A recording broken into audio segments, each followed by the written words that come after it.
Man,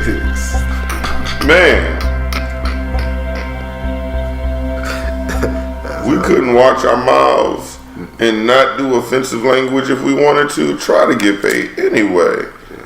Oh, goddamn motherfuckers, man, announce yourself. We didn't even see you there. It's your nigga, Uptown Jackson. It's your nigga, Ice City, 5-1, mother. Oh. And we're here to react to another video in something that interests us greatly.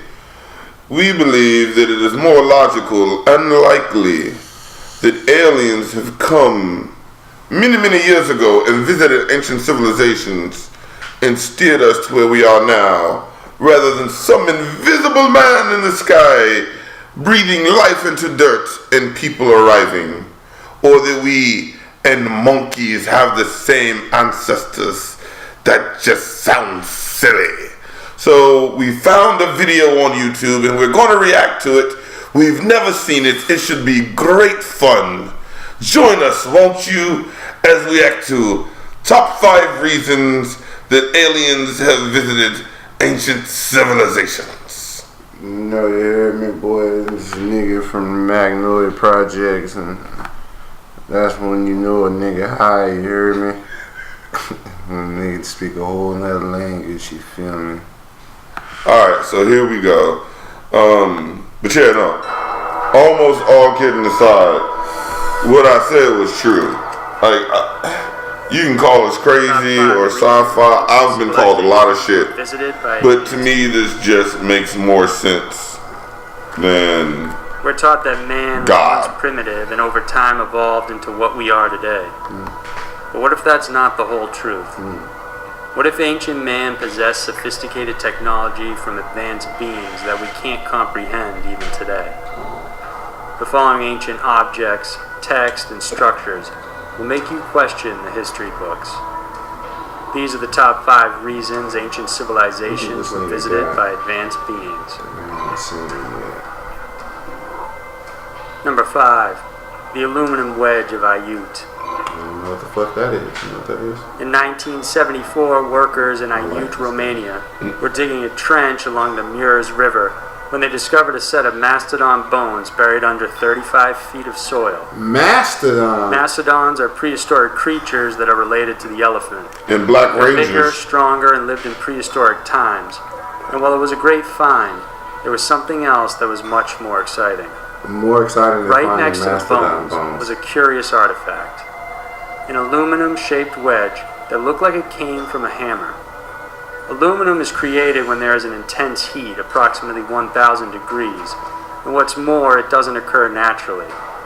The Archaeological Institute of Cluj-Napoca tested the artifact and found it to be 89% aluminum, with mixtures of nickel, lead, copper, zinc, and cadmium, among other small trace elements. The exact age of the unique artifact is still debated, but geologic evidence suggests that since it was found right on the same level as that of the mastodon bones, that it's roughly around 10,000 years old.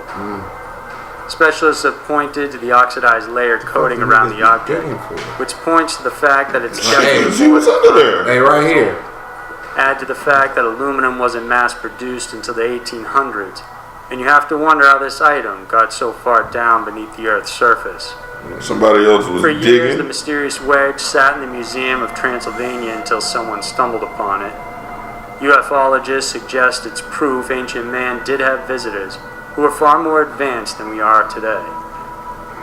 An aeronautical engineer said the object looked like it belonged to an aircraft that might have the capacity to land and fly vertically. With thoughts on ancient technology, others suggest it could be the remains of an ancient craft that crashed in the Mureș River, or quite possibly part of a Vimana, an ancient flying machine created on Earth and described in the Mahabharata. Hypothesis. Researchers who studied the object concluded it could not have been a natural formation. As for its size, the wedge is about 20 centimeters long, 12.5 centimeters wide, and about 7 centimeters thick. Man, fuck your metric system. To this day, the wedge of Ayut continues to baffle experts. Nobody has an explanation for how ancient man could have possessed it, or what it could have been used for. Number 4. Nazca Lines. What the fuck is that? Hailed as a UNESCO World Heritage Site and known throughout the world, the Nazca Lines of Peru are both a mysterious and marvelous sight. Now these I have heard of. Because of Nazca's unique topography and climate, these lines have been preserved throughout the centuries, and what they showcase still perplexes many people today. First discovered by Peruvian archaeologist Toribio Mejía Cespe in 1927. He thought that the shallow etched white lines in the Nazca Valley were simply trail markers. It wasn't until the 30s when civilian and military aircrafts flew around the area and discovered the huge pieces of line work on the region connected to form unique figures and shapes. The etched drawings are in 2 styles, the biomorphs, which are a mix of plant and animal shapes, and the geoglyphs, which combine lines, triangles, circles, and trapezoidal shapes. To date, there are over 70 biomorph etchings and over 900 geoglyphs in the region. While most of the bigger lines can only be seen from an aircraft, there are those etched into the foothills that can be seen from the ground. The biomorphs were created in 200 BC, while the geoglyphs were made around 300 AD. Scholars propose they were most likely created for spiritual purposes. But other explanations are that the figures could be astronomically significant and might have functioned as a giant observatory where the Nazca people recorded the alignment of the stars. Another strong explanation is that the people made these lines during meditation and prayer while moving from one shrine to another. However, there are those that believe the lines could be proof that the Nazca were in touch with sophisticated beings capable of flight. The majority of the large drawings are made to be seen by their gods, because they can only be fully appreciated from up in the air. In fact, if you encounter a line on the ground, you won't even realize what it is.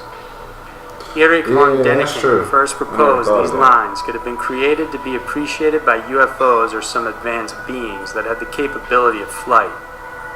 What's more, some of the straight lines appeared to go through mountaintops where entire top portions have been cleared out.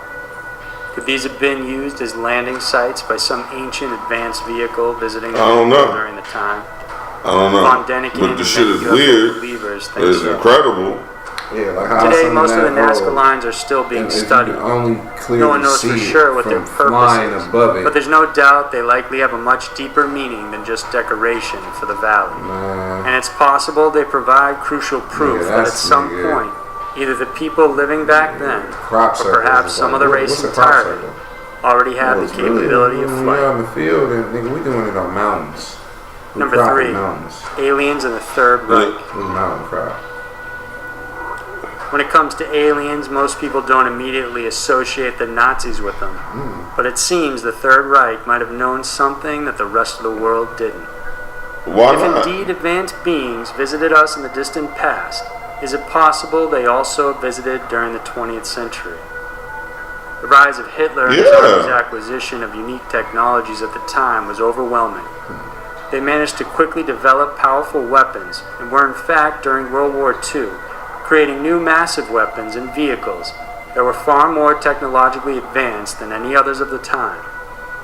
Apparently, even before the famous Roswell incident, the Nazis had encountered their own unique crash. In 1937, Nazi Germany was slowly becoming a superpower when they received reports of an alien object crashing through their countryside. When reports of a crashed disc reached the Fuhrer, he ordered the German Air Force, along with various German aeronautical units, to investigate and bring the remains to a warehouse that was guarded at all times. This alleged aircraft was then dissected and reverse engineered. Among those who supposedly examined it were the Horton brothers, who later on developed and tested a unique flying craft resembling the first stealth bomb jet fighter. There is proof the Nazis were working on new types of propulsion systems along with anti-gravity devices. They had also been designing new types of disc-shaped flying aircrafts. It's no secret the Nazis had sent special groups to acquire information of unique ancient technology. The stories of India and Tibet were especially interesting because of legends and descriptions of flying aircrafts called Vimanas. The Vimanas were circular aircrafts featuring a double-deck construction, a dome shape, and portholes. It's exactly how we describe flying saucers today. Within the ancient text as well were details on how the Vimanas were flown and controlled. Is it possible Nazi Germany found secret technology in their research, and along with whatever they found with the crashed disc, created new weapons and crafts the world hadn't seen before? Towards the end of World War II, Hitler created a set of miracle weapons, hoping they would be enough to win the war. Is that fucking real? Out of nowhere, and as if by the pressures of war, German engineers and researchers created the world's first long-range ballistic missile, the first cruise missile, the very first military helicopter, the first man-made object to reach outer space, the beginnings of a space shuttle, and even started developing nuclear weapons. Damn. Had the war been prolonged, even for just a few months, who knows how Hitler's new weapons could have turned the tide. The Third Reich's advancement really makes you question how they managed to obtain such advanced technology in such a short amount of time. And many believe they did it with the help from advanced beings from our past, or even encountered them firsthand. God damn. Number 2, Pumapunku. Never heard of that.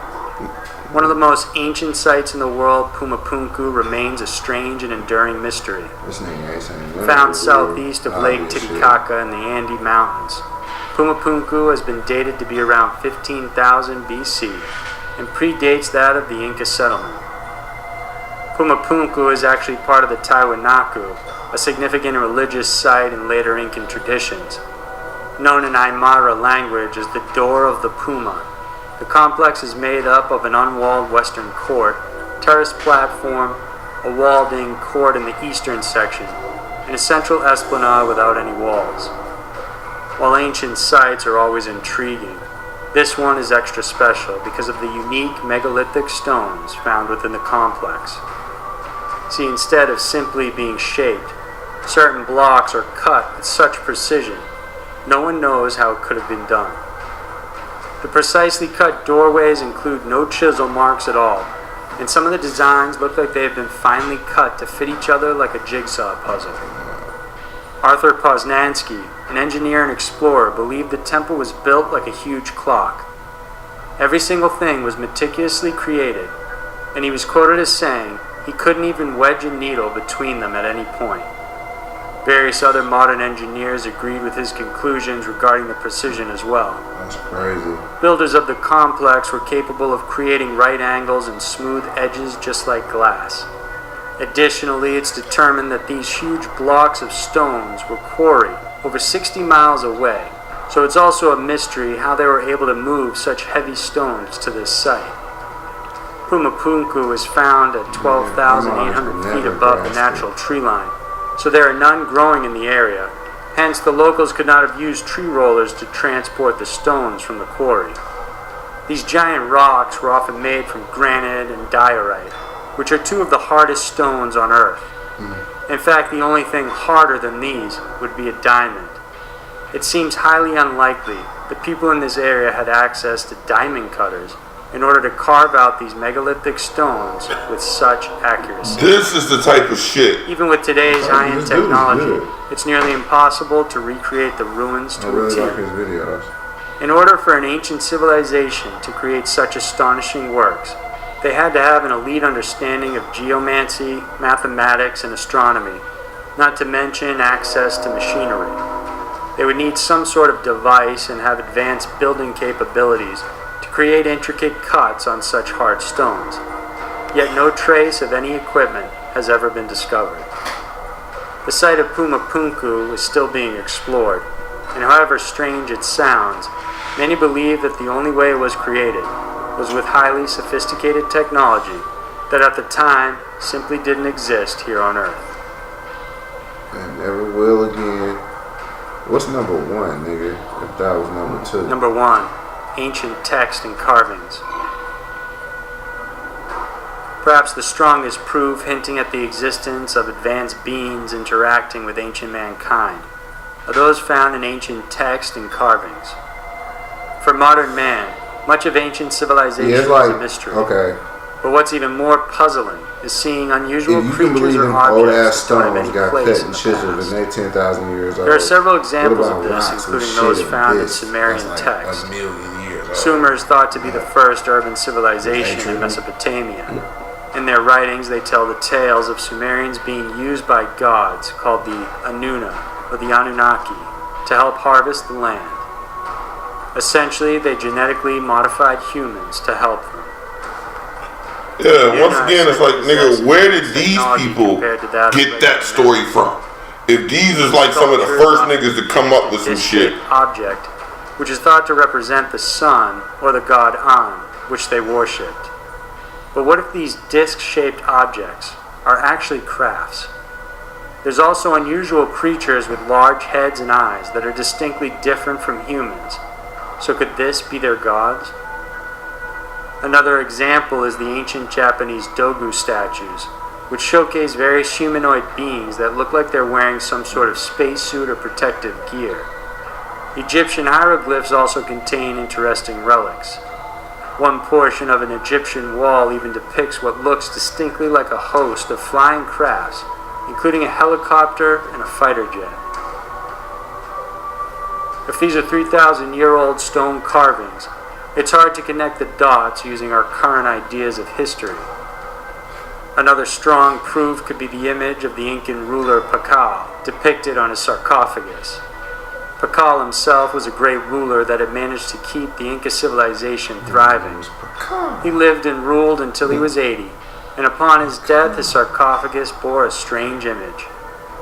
Scholars say that it depicts him descending into Xibalba, or the underworld. However, others believe that his position and the many details surrounding him is actually an image of Pakal handling a rocket or ship with controls, and that instead of physical death, he actually left and went back to his planet. If this is the case, then that means that the ancient people were capable of handling machines and had at their disposal advanced technologies that they could use. So they were the top 5 reasons ancient civilizations were visited by advanced That one was, they got better and better, It's the easiest road to go through life, believing everything you're taught are the facts and the way it is. The simple reality is that there are so many things out there that we don't know, and sometimes you have to figure it out on your own. And that's the God's honest truth. Then please subscribe to our channel, and every week we'll bring you a new scary mystery video to check out. Thanks for watching, and I'll see you next week. My nigga, scary mystery. I forgot we were making a video, kinda. So at some points. That's how comfortable I am around you guys. What do you think? Better yet, I do want to hear everybody's thoughts and opinions. Please leave a comment. But more importantly, if you think that we're crazy, especially if you're like a theist, please leave a comment below, like with some debunks and stuff for us to think about and maybe talk about in another video. I'd love to hear them. Maybe we could schedule a debate. Yeah. That'd be awesome. A debate, nigga. I'll debate you. And we will win. It's your man, Uptown Jackson. Thank you for watching. Like, comment, subscribe, share. Remember, every 100 subscribers, we're going to have a giveaway of some random thing. I can't wait till we give away our first random thing to a person. So get your friends to subscribe. All you have to do is leave a comment in any one of our videos, and every 100 subscribers will pick one of the comments at random, and we will send you a prize. This your nigga Uptown Jackson. This your nigga Ice City 51 motherfucking O. And I don't know what's gonna rhyme with until next time, but we'll see you then, my friends. Peace.